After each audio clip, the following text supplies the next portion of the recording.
안녕하십니까. 2021년 1월 18일 최병무 팩트 시작하겠습니다. 문재인 대통령의 신년 기자회견이 지금도 열리고 있습니다. 지금 다른 얘기를 하고 있는데 여러 가지 얘기를 했지만 그 중에 제가 딱 3가지 정도만 말씀을 드리겠습니다. 왜 말씀을 드리려고 하냐면 이게 집권당 대표 말 다르고 대통령 말 다르고 법무부 장관 말 다르고 대통령 말 다르고 그 다음에 며칠 전까지 대통령 비서실장 했던 사람 말과 또 문 대통령 말에 뉘앙스 차이가 있고, 그러면 도대체 누구 말을 믿어야 되느냐. 이게 제대로 소통하고 아니면 청와대와 정부가 제대로 어떤 국정 철학에 대해서 제대로 얘기를 하고 있는 것인지 이런 것인지 의문을 드는 대목이 대표적인 것 3가지인데 그 중에 하나가 전직 대통령 사면 문제. 이거는 또 본인이 며칠 전에 했던 얘기와도 완전히 다른 얘기를 하는데 그 설명을 도저히 우리가 납득할 수가 없다, 이런 말씀을 드리는데, 오늘 뭐라고 얘기했냐면 이명박 박근혜 전 대통령의 사면에 대해서 지금은 아니다 이렇게 얘기를 했습니다. 그렇게 얘기할 수 있겠죠. 그러면서 법원도 사안의 중대성을 감안해 굉장히 엄하고 무거운 형벌을 선고했는데 끝나자마자 돌아서서 사면을 말하는 것은 비록 사면이 대통령의 권한이긴 하지만 대통령을 비롯해 정치인들에게 그렇게 말할 수 있는 권리는 없다고 생각한다, 이렇게 얘기했습니다. 그러면서 언젠가 적절한 때가 오면 깊은 고민을 해야 될 때가 있다고 생각한다. 그러나 국민 공감대가 있어야 한다는 생각이다. 국민이 공감하지 않으면 사면이 통합의 방안이 될 수 없다고 생각한다. 이렇게 얘기했습니다. 그럼 이 발언이 이제 뭐가 문제냐는 거죠. 우선 문 대통령 본인이 1월 7일 날 청와대에서 있었던 화상 신년 인사회에서 뭐라고 얘기했냐면 새해는 통합의 해라고 그랬습니다. 그럼 이 통합은 뭐였습니까? 지금 임기 이제 5년 차로 접어듭니다. 5월부터 5년 차로 접어드는데, 그런데 이제 그러니까 금년이 사실상 마지막 임기죠. 통합의 해라고 그랬습니다. 이 통합은 물론 국민 통합이 된다면 결국은 국민의힘과도 어떤 식으로든 통합의 메시지를 보내야 될 것이고, 그 핵심 사안은 전직 대통령, 지금 현재 구속되어 있는 두 전직 대통령과의 통합이다. 이거는 삼척동자도 다 아는 얘기입니다. 왜 그러냐면 그 며칠 전에 집권당 대표가 사면론을 본인이 건의를 하겠다고 얘기를 한 직후입니다. 그러니까 만약에 1월 7일에 통합 얘기를 했다면 그거는 두 전직 대통령의 사면, 왜냐하면 그때 이명박 전 대통령은 그때 사면해도 되는 사람이고요. 박근혜 전 대통령은 14일 날 대법원 선고가 예정이 돼 있었습니다. 당연히 사면 얘기가 나와야 되는 것이고, 본인이 통합 얘기를 꺼냈다면 사면 얘기를 검토를 하지 않고 통합 얘기를 꺼냈다는 건 말이 안 되는 건데, 본인이 그렇게 얘기해놓고 1월 7일이었다고 그랬습니다. 1월 11일 날 나흘 뒤에 갑자기 신년사에서는 통합 얘기를 쏙 빼고 포용 얘기를 했습니다. 그럼 이건 뭡니까? 통합과 포용은 어떻게 다르죠?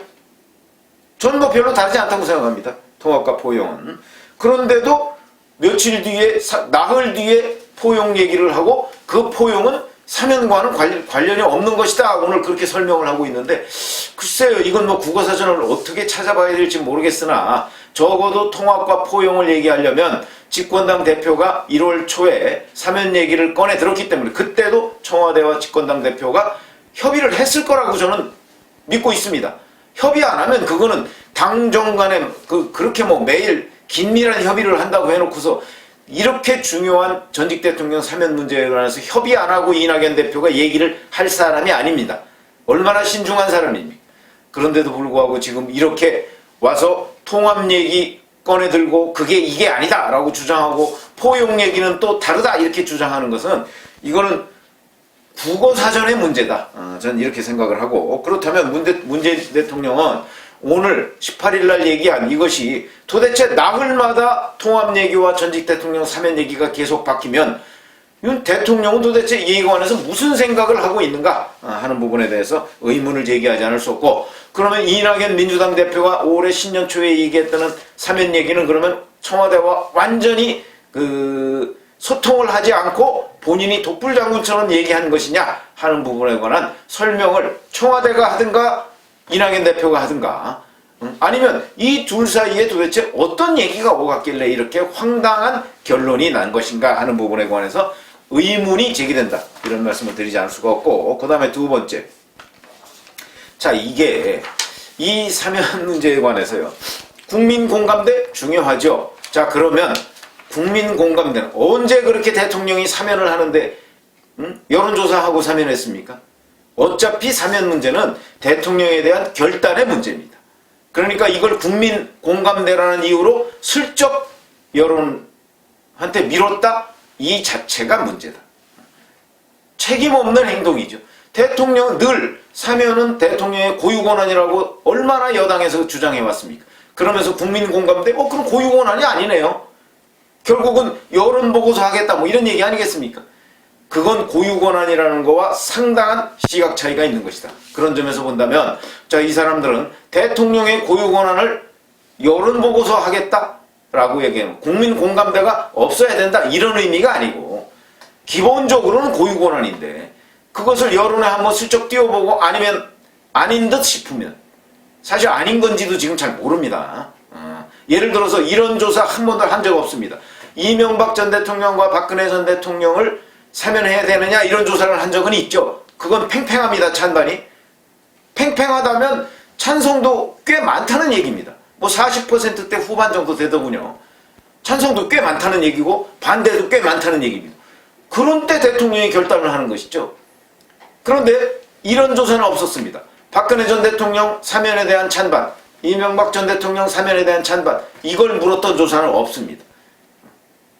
그러면 만약에 물어서 박근혜 전 대통령 사면에 대해서 찬성하는 사람이 훨씬 많으면 대통령의 이 발언을 그대로 미루어 보면 결국은 그럼 박근혜 전 대통령은 사면하고 이명박 전 대통령은 사면하지 말아야 이런 얘기가 되는 것인데 그런 국민적 공감대는 한번 확인해 본 적이 있는지 이런 부분이 궁금해지는 대목이다.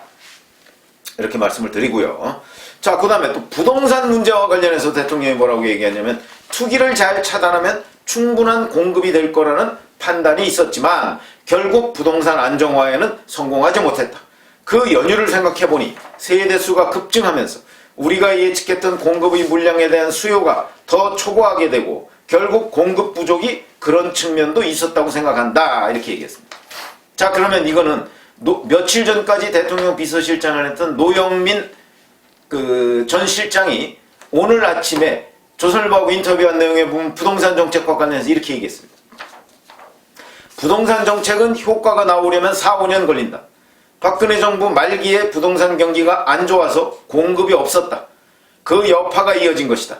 저금리와 유동성 과잉 등 구조적 문제도 있었다.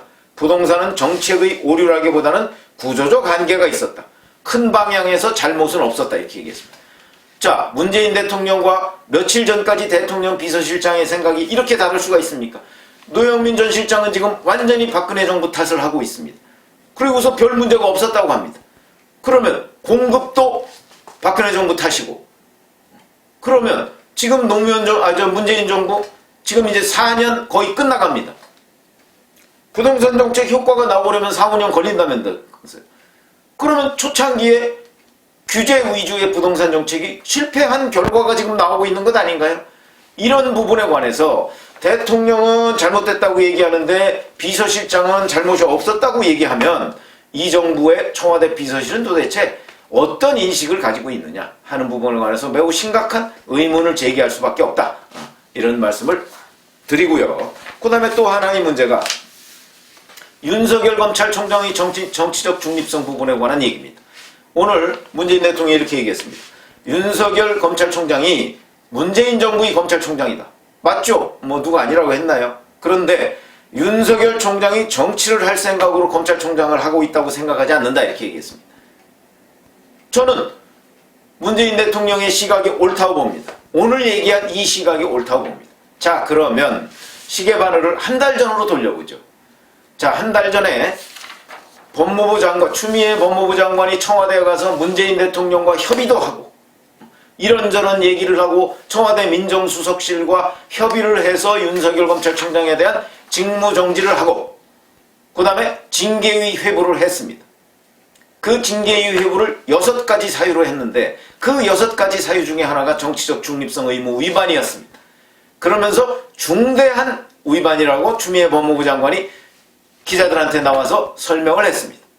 그러면 윤석열 검찰총장이 중대한 정치적 중립성 의무 위반을 했다고 추미애 법무부 장관이 얘기하고 청와대 민정수석실과 공유를 하고 그 부분에 관해서 대통령은 보고를 받았을 텐데, 그러면 오늘 윤석열 검찰총장의 정치 중립 문제에 관해서 한 대통령의 의견은 뭐냐 이건. 그러면 그동안 추미애 법무부와 협의했던 사실을 일거에 다 뒤집는 것이냐, 아니면 법원의 결정을 따를 수밖에 없기 때문에 이렇게 입장을 바꾼 것이냐 하는 부분에 관해서 전 기자들이 질문을 해야 된다고 생각하는데, 현장 기자들이 그런 질문까지는 안 하더군요.